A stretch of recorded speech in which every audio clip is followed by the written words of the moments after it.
Hello and welcome to State of the Economy.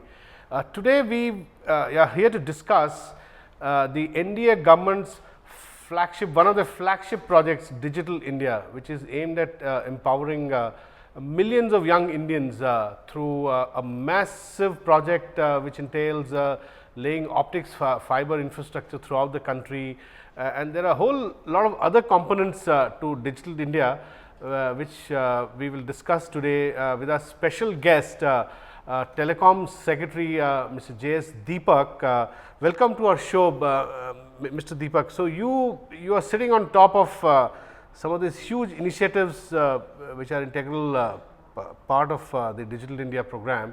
Let me ask you with a framing question as to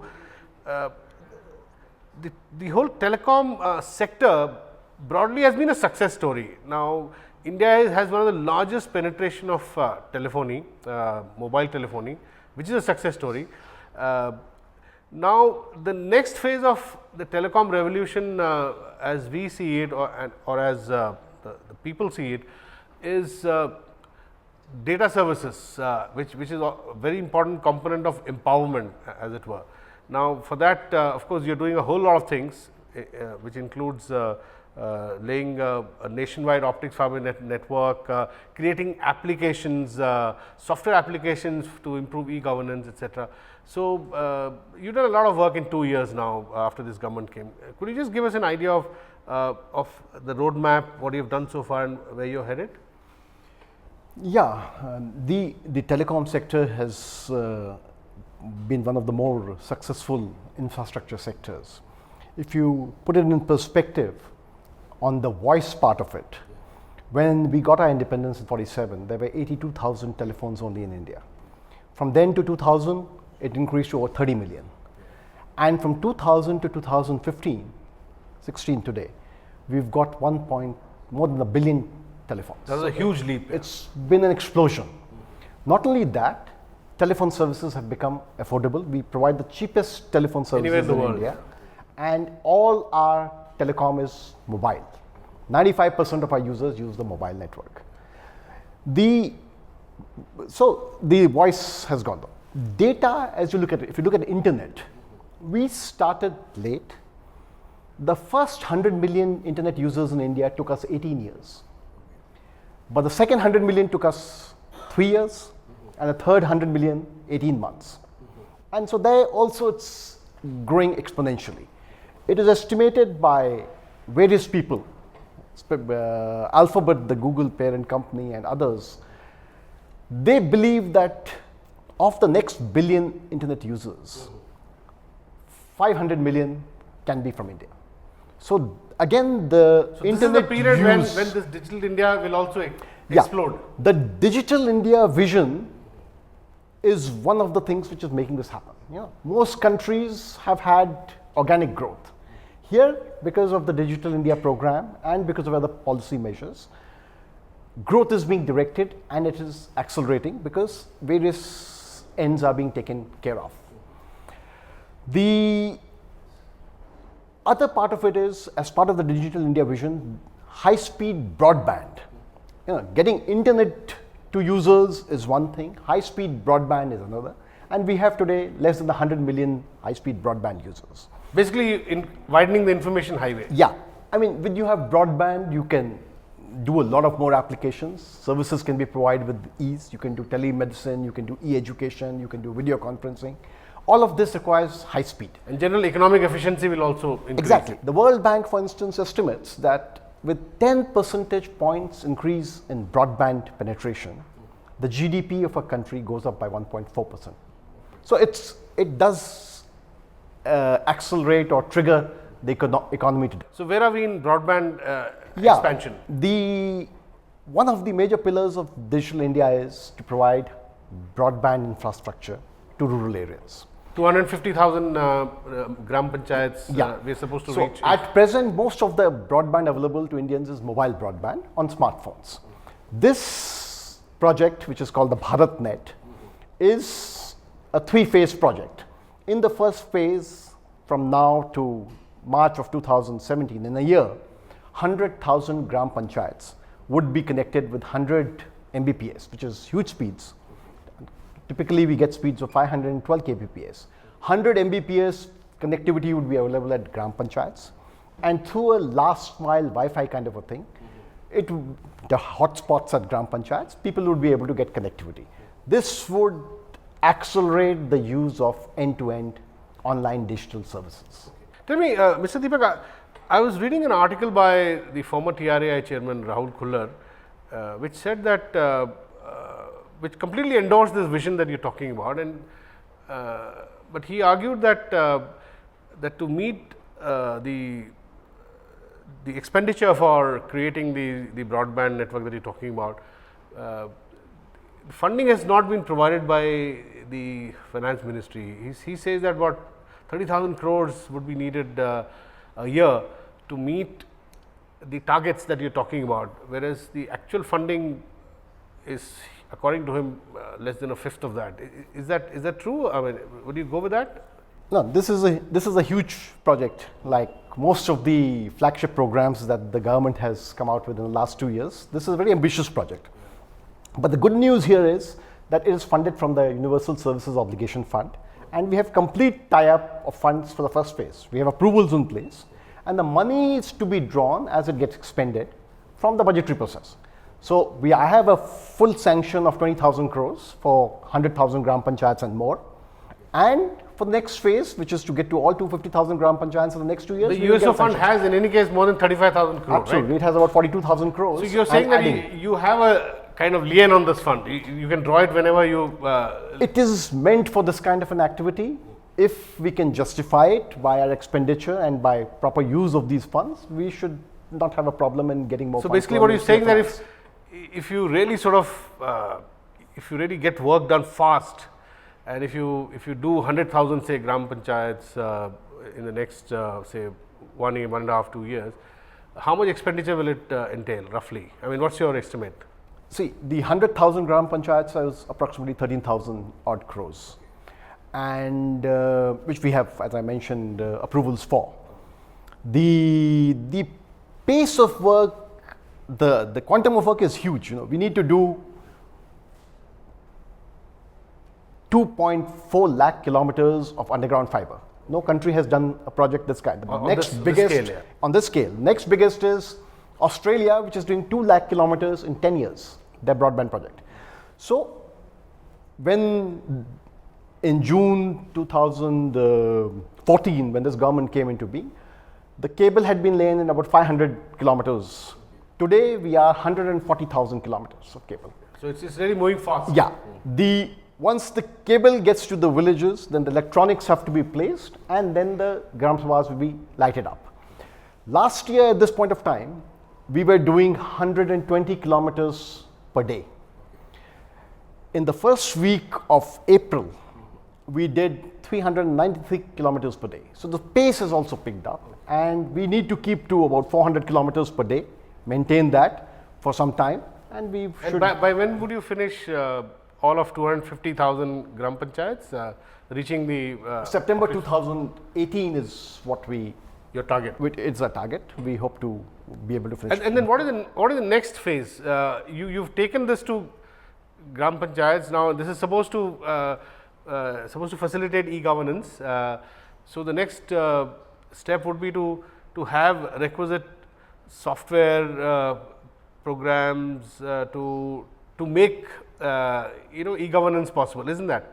Exactly. See, the strategy is that in the urban areas, private sector is taking care of broadband, mostly through mobile broadband. They're also putting in certain fiber because they have a business case. People are willing to pay for it. In rural areas, we have this national BharatNet, the broadband network. Once the fiber reaches there, then the second pillar of Digital India, which is provide end-to-end services online, e-government services, government to citizen services as a choice to citizens. That can happen for hundreds of services. It's still happening.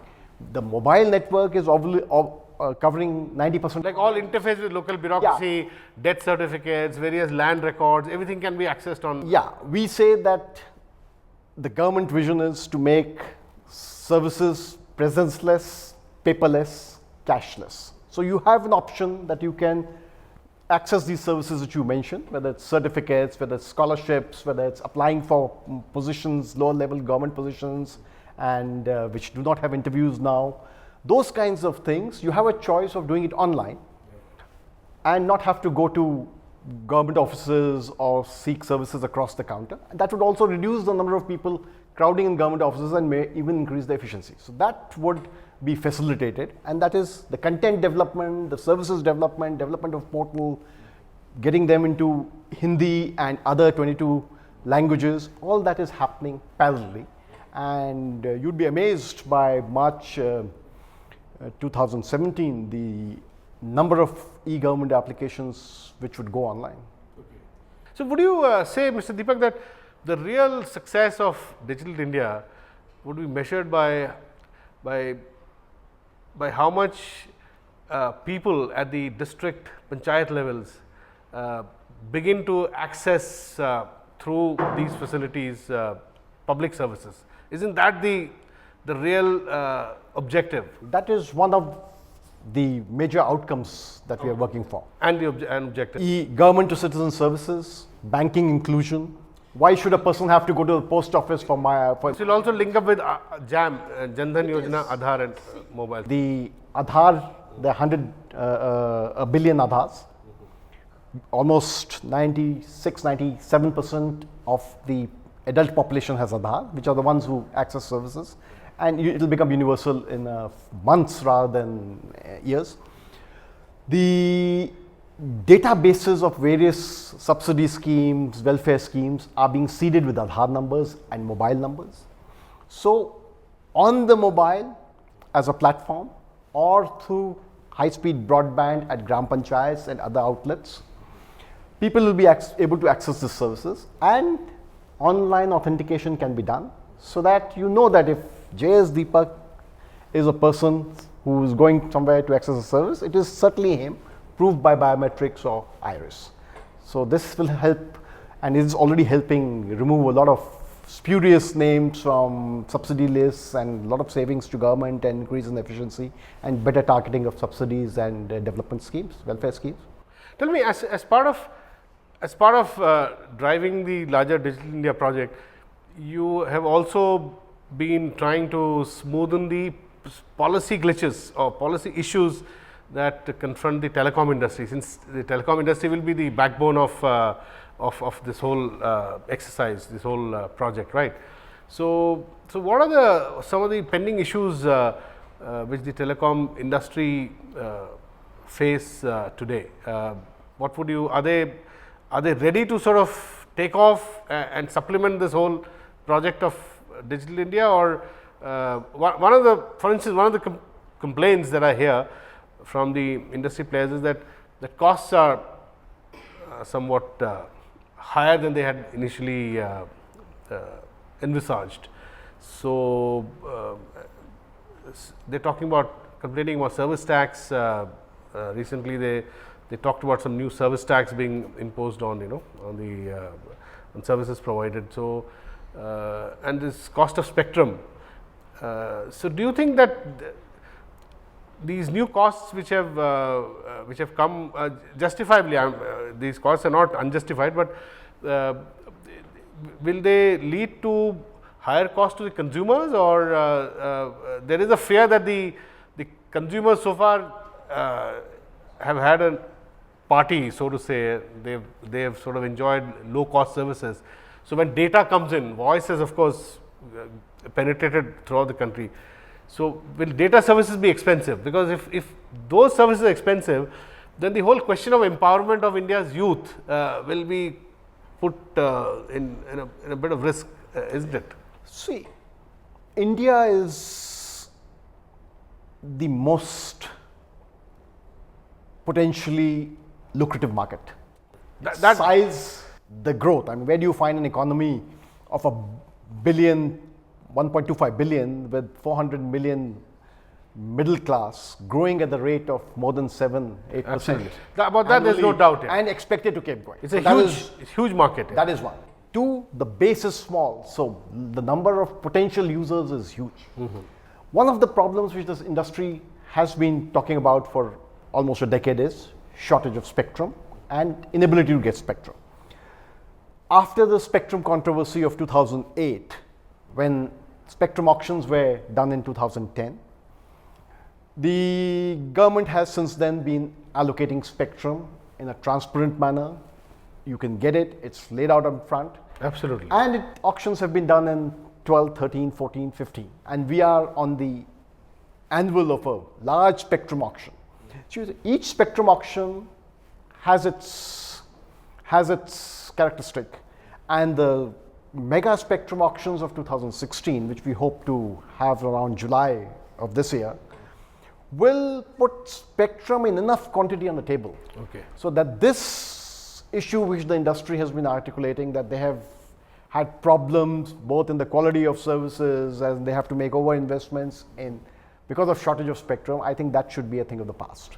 That we leave behind. Yeah. The other thing is about the price of spectrum. See, initially they got spectrum free. Yeah. And then in 2012 the Supreme Court has held that this is government, this is public scarce resource. Yeah. resource. It's public. These are resources held in public trust, and so market determined price has to be obtained for them.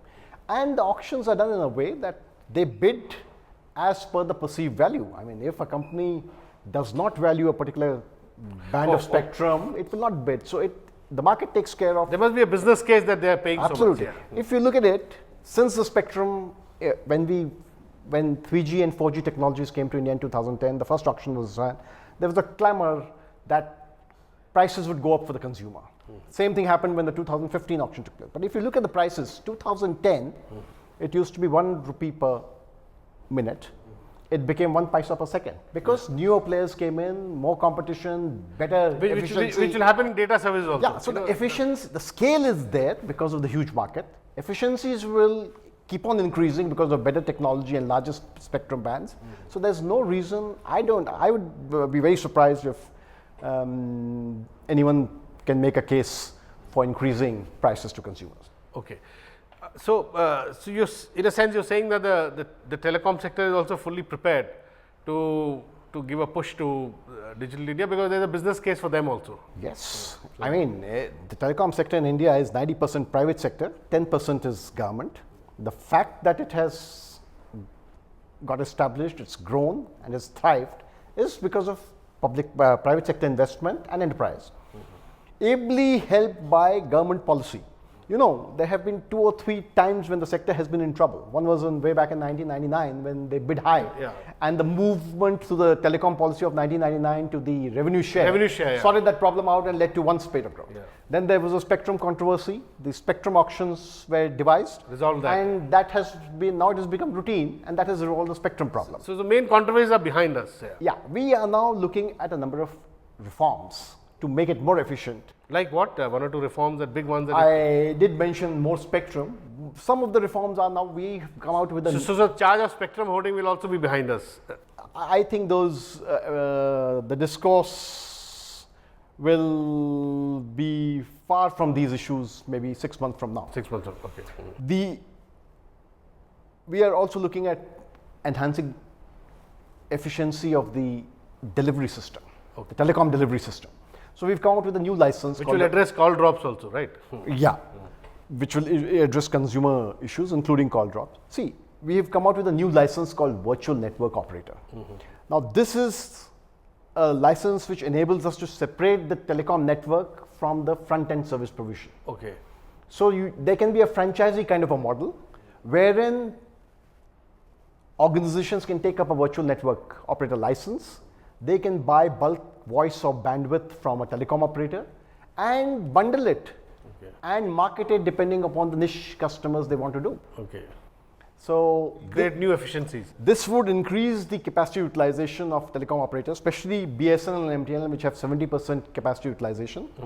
It will provide low cost bulk bandwidth and voice to front-end service providers who can then brand, have their own SIM cards, brand it. I mean, I look to a time when the Tirupati Tirumala Devasthanam sets up its own towers, provides broadband by making investments. It's a rich organization and takes bulk bandwidth, and it can supply SIM cards which not only provide voice but also give other information of interest to devotees and others. Do you think the industry needs some more consolidation to optimize its efficiency? Are there too many players according to you? I mean, what's your personal sense, sir? I've always held the view that the optimum number of players is 4 or 5 because that prevents spectrum fragmentation. Okay. Yeah.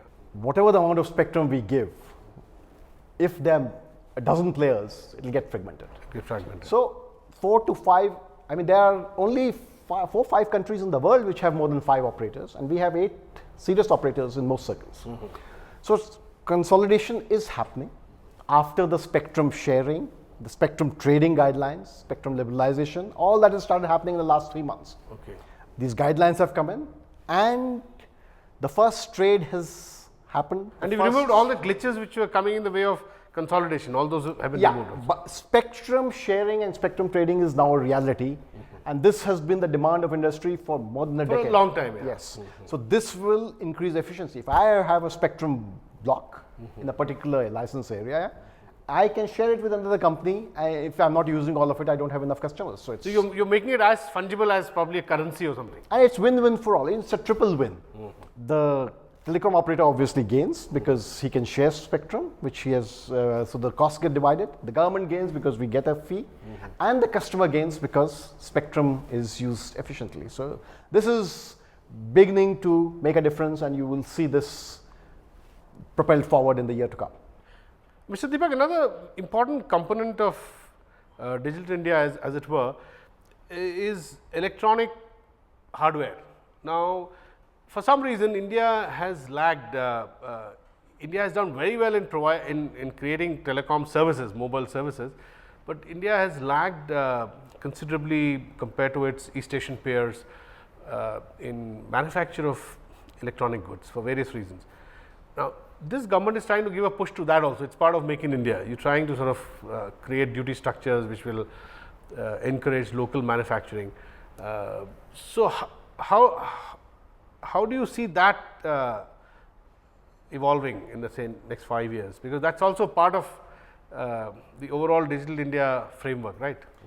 Yeah, I mean, ours is services predominant economy, and we have been not had the same level in manufacturing, and this problem has been identified by the government.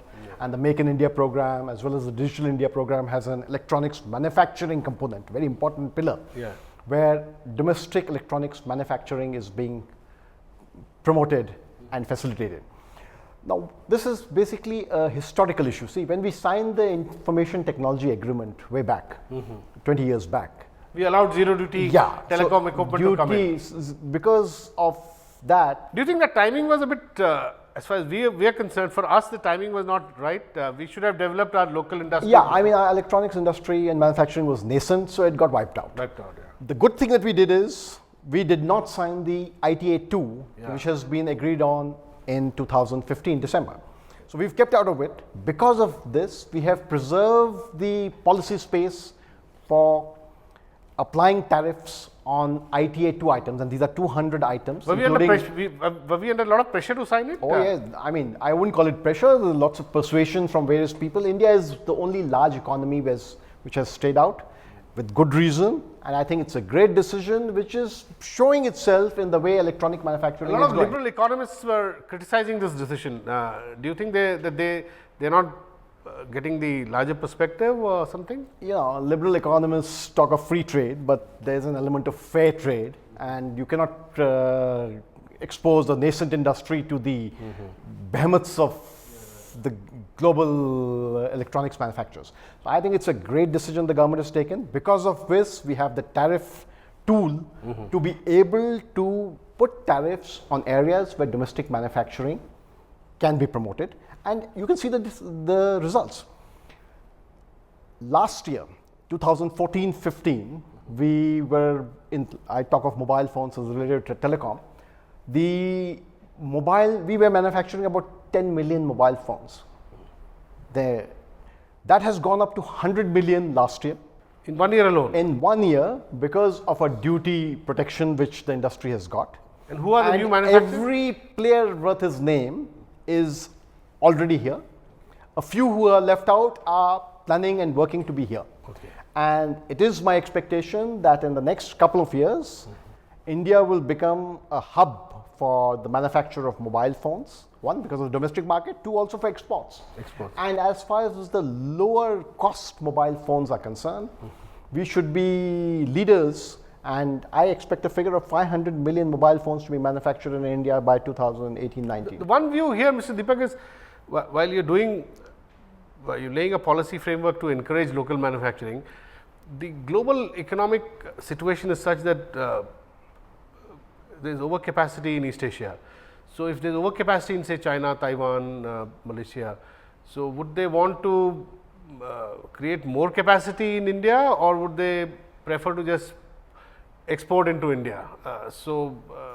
No, see, our industry has suffered in electronics again, in telecom and electronics products, has suffered from a disability of about 10% because of infrastructure, because of higher interest rates, local taxes, interest rates, cost of utilities, etc. Yeah. This has been, this disability has been made up by this protection. Duty. Okay. Yeah. The wages in many of these countries are going up, and our competitiveness on account of skilled wages being much lower than there remains. So I would not be surprised if lots of capacities start migrating here. Once the existing capacity utilization goes up, and that's what is happening. Lots of companies some capacity could migrate here. Yes, electronics manufacturing companies like Foxconn and others are looking to set up capacities here, move capacities out of China, out of Taiwan, out of Malaysia. To make use of lower cost, labor costs. Thank you very much, Mr. Deepak, for talking to us. Let's hope that the Digital India program and the marriage of hardware and software and services would come together after all your policy work that you've done so far. Thank you very much for talking to us.